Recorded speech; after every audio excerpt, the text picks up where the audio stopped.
Mike's Daily Podcast. Episode 1393.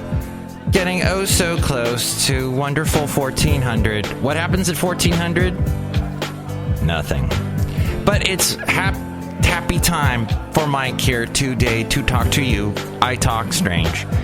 Hey, we're broadcasting from the last place on earth here somewhere in Podcaster Valley, a cafe anyway, and Mike's Daily Podcast. Podcaster Valley Mont, aka Fremont, where the worst traffic system. Mike's Daily Podcast. The signals are so bad in Fremont. Hey, I'm making sweeping generalizations, but here is something else you should know about this part of the nation, and that is just above Fremont, there's Union City. That's okay. And then there's Hayward. And oh my gosh, today I had crazy drivers and people riding Mike's Daily Podcast. Homeless people riding bikes at 4:30 in the morning makes no sense to me. Where are you going? What do you do? Mike's Are you coming back from a Daily party or Podcast. I guess you have nowhere to live, so Yeah. you must keep riding your bike? I don't know. I don't understand. But they ride right across the street and I almost hit them.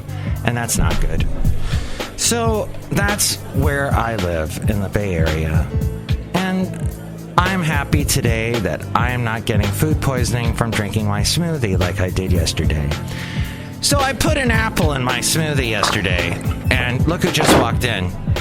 This is the beginning of a story that I know intrigues you. Hello, Michael Master, it's Madame Rootabega, and you should put the Rootabega in your smoothie. Ooh. No, I draw the line there. So some idiot said to me on Friday, "What do you put in your smoothie?" I said, blueberries, banana, a little bit of ice. He goes, "Why don't you just eat the blueberries and the banana? Why do you need a smoothie?" I am eating the blueberries and the banana in the smoothie, idiot. Look who else is here. Hello there, Mike. This is Valentino, the parking attendant. And this is Bison Bentley. Do you know that? Mike's smoothies are healthy for you, plus they're delicious to drink. Yeah, and that grass is really good. Wheat grass. Do you know that? Yes, so much so. So yesterday's smoothie, however, I used an apple that I think had passed. And here's today's podcast picture. Past its prime plosives. And the apple made me sick. And I felt like, my stomach was just going to fly right out of my body. And meanwhile, I'm producing this guy's show, and he's droning on and talking about something, and I'm about to pass out and die. The end. Did you enjoy that? That was my story. Now, I'd like to sum up everything by saying the podcast picture is of the wonderful Oyster Bay regional shoreline on the bay. It's so pretty there, and you can have your dog off leash in certain parts, as I have mentioned on this podcast before. And I would...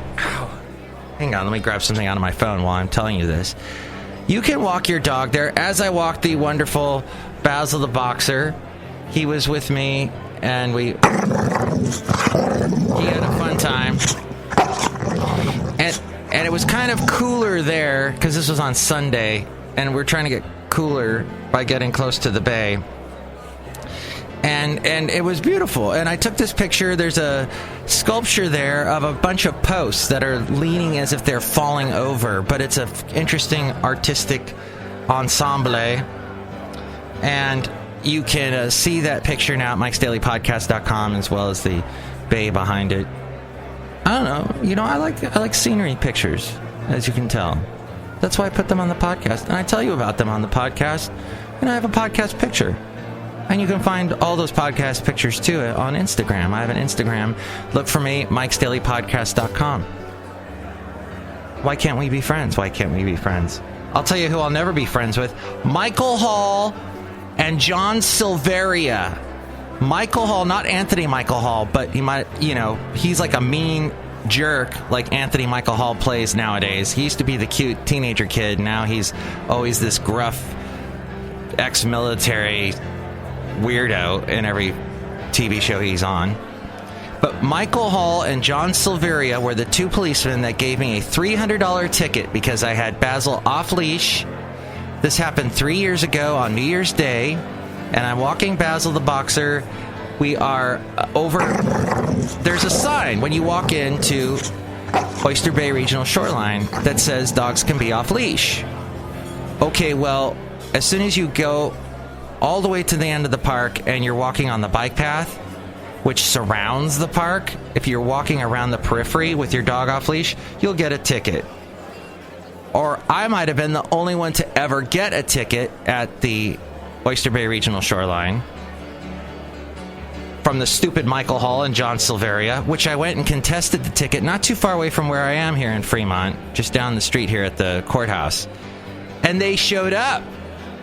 And they were, and I feel as if the whole thing was a training day exercise, that Michael Hall was training John Silveria on how to be an a-hole cop.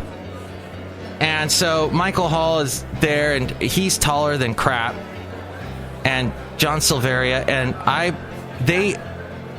don't specifically remember what it was, but I remember them couching what happened, because they were, the judge asked them what happened the day that I got the ticket, and I had to correct them. They threw out some non-truths that I had to correct. They were the fake media, as it were, and I had to correct it. And and I brought a bunch of pictures. I gave them to the judge, admitted them as Exhibit A, B, and C, and the judge, in fact, complimented me. But still, I had to pay the ticket.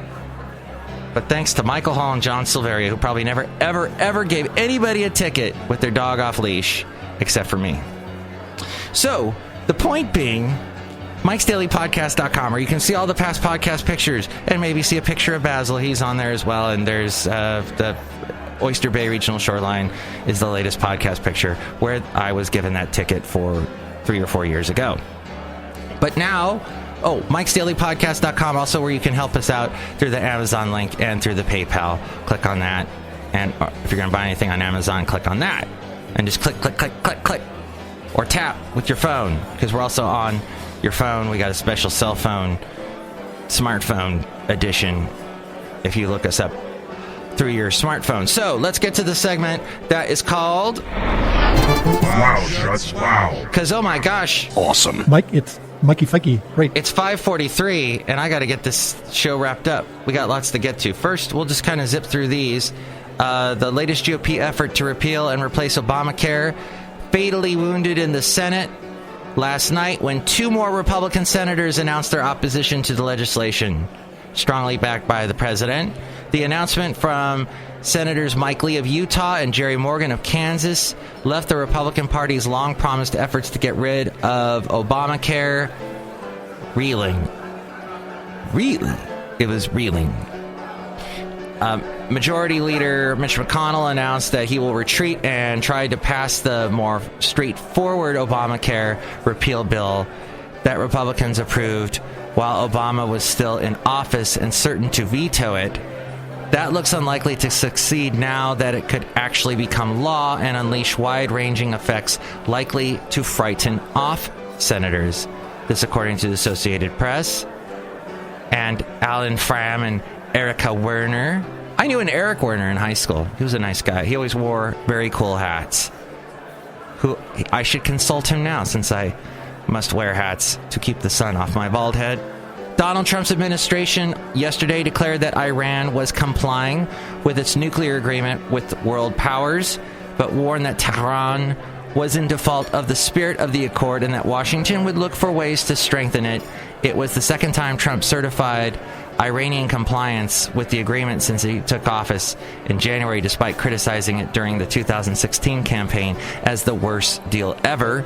Trump administration officials briefing reporters yesterday on the decision said new economic sanctions against Iran were being prepared over its ballistic missile program and for continuing regional tensions.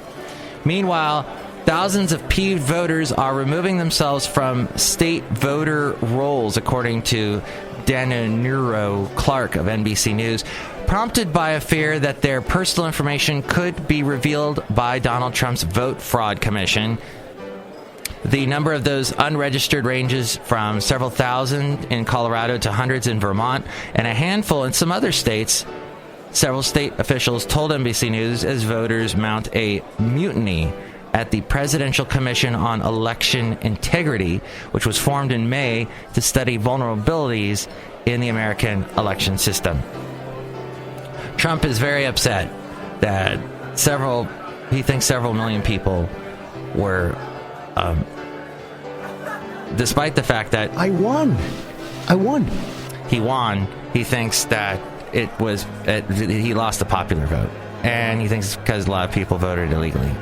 So now, as paperwork goes missing, billions in private student loan debt may be wiped away. This, according to the New York Times. Tens of thousands of people who took out private loans to pay for college, but have not been able to keep up payments and may get their debts wiped away because critical paperwork is missing. The troubled loans, which total at least $5 billion, are at the center of a protracted legal dispute between the student borrowers and a group of creditors who have aggressively pursued them in court after they fell behind on payments. Judges have already dismissed dozens of lawsuits against former students, essentially wiping out their debt because documents proving who owns the loans are missing. And then I wanted to mention about Disneyland. Raise your hand if you've planned an entire Disney vacation over one single ride. Now fans of the Great Movie Ride better book it in Orlando, Florida before it closes for good. I never rode that. The beloved ride, which has been around since the park first opened in 1989. And this was a cherished part of childhood memories. The Great Movie Ride began... this was at the MGM... It began with the iconic entrance of Grauman's Chinese Theater and took you on a whirlwind tour of MGM history with famous movie cameos ranging from The Public Enemy to Raiders of the Lost Ark in an 18-minute adventure that stuck with viewers long after the ride concluded. This is at Disney's Hollywood Studios. In its place, Mickey and Minnie's Runaway Railway will be there instead. Does anybody really go to Disney's Hollywood Studios? Does anyone know that exists in Orlando, Florida? You can call me, 336-MM-DAILY. That's 336-MM-DAILY. I think, I didn't know about it till I actually went to Florida. And I'm like, oh, wow, really? There's a whole other... It's like Disney's version of Universal Studios. And that theme park, as well as a working studios where things are filmed, and my dad worked at for most of his life, working on shows like McMillan and Wife. And now I'm making rhyming song lyric things again. Finally, yesterday was World Emoji Day, celebrating the explosion in use of little characters that have changed the way people around the world communicate. Some have despaired that the symbols are meaning the end of the written word, but experts say that far from destroying language, emoji are enhancing people's ability to fully express themselves as text-based communication increasingly replaces face-to-face interaction, which I always find fascinating because back in when the phone, everybody's using the phone for a long time and not writing each other. They would just pick up the phone. And then when cell phones came out, people were picking up the phone on the cell phone, talking to each other, and then all of a sudden they realized, hey, there's this thing called text. And voila. The Vive Evans, author of Emoji Code, says emoji is making us better communicators in the digital age.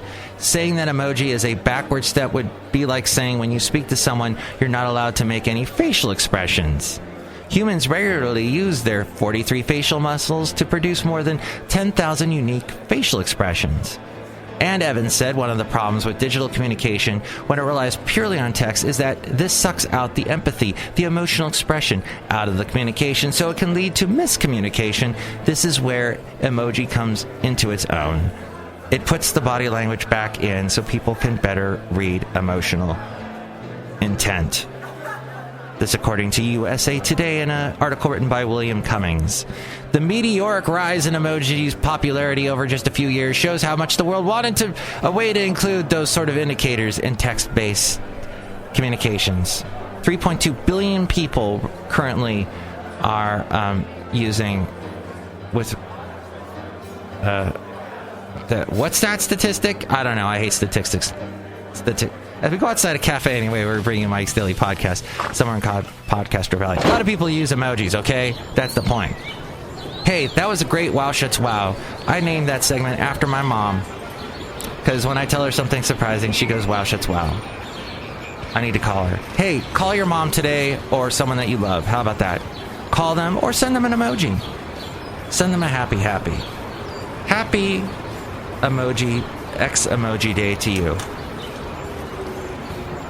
Day after Emoji Day. Next show, it's going to be the wonderful Chely Shoehart, Floyd the Floorman, and John Deere the engineer. Voila. Mike's Daily Podcast is written and produced and performed by Mike Matthews. His podcast is super easy to find. Download or listen to his show and read his blog at MIKEs-DAILY-PODCAST.com. Email Mike now at MIKEs-DAILY-PODCAST@gmail.com. See you tomorrow. Bye.